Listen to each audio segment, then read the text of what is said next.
Two contributions in the open debate are Tom Arthur, followed by Alison Johnson. Thank you, Presiding Officer. It's a real pleasure to have the opportunity to take part in this debate, and I'd like to thank my colleague Ruth Maguire for securing the debate, and also to thank all of the speakers who have preceded me for an array of very thoughtful contributions which have certainly helped develop my understanding of the benefits of outdoor learning and outdoor play.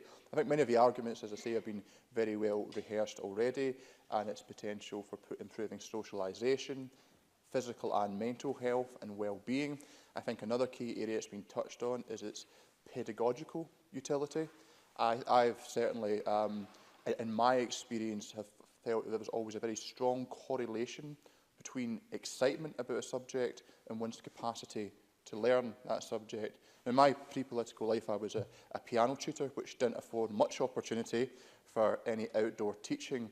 However, a method of teaching which involved the child simply sitting at the piano and not having the opportunity to go up, to dance, to sing, to a broader degree of physicality would be quite limiting, and that's an incredibly important part of the learning process for a musical instrument. And it certainly applies, I think, to academic subjects as well.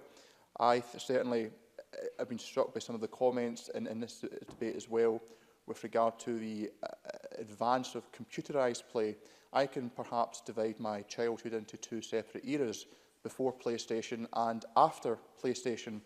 I was very fortunate to grow up in Barrhead with my parents' property backing onto the Levern Burn, and there was nothing I loved more as a kid to go in the burn, building dams, fishing and going on adventures. And equally, just a short walk away was the foot of the Ferronese Braes, where again I and my brothers would go and play. And I share this just to give an example of how childhood experiences can have such an impact later in life. One of the favourite holiday locations of my family growing up was Roseneath Castle Caravan Park at Gairloch Head. And my younger brother Martin would regularly go down to the beach and disappear for hours, collecting eels and crabs and all sorts of other beasties that he could find. Now, he went to university to study psychology, and in the end, he didn't enjoy it. He is now almost 30 years old, back studying zoology, and absolutely loving it, and completely engaged. And after years of perhaps not being engaged, I find it fascinating how he's returned back to that original experience that enchanted him and energised him as a child.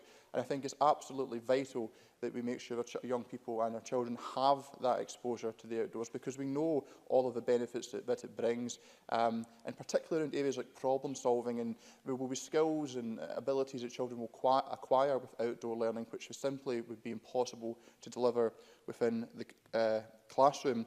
Now, of course, I do have another constituency connection I wish to highlight. I very much want to commend the work of Wallace Primary School in Elderslie, in my constituency of Renfrewshire South. They, at the moment, are seeking funding via the Aviva Community Fund. Votes for that closed very, very soon.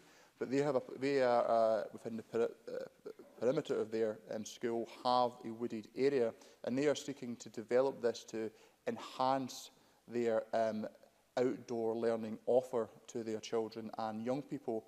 And I very much want to commend Wallace Primary in their endeavours, and I would encourage all constituents and elders across Renfrewshire South to back this project. And I also, just in closing, also want to highlight the work of Elderslie Community Council, who again, through the Aviva Community Fund, are seeking funding to install a play park in Elderslie, for which there is currently a lack of, because while it's important, of course, that our children have the opportunity for outdoor learning and play in school, we want to make sure they're able to do that out with school hours, particularly during the summer holidays, as other members have alluded to. But in that note, I would like to conclude and, very finally, extend an invitation to the Minister to come along and see the wonderful work that's going on at Wallace Primary for herself. Thank you.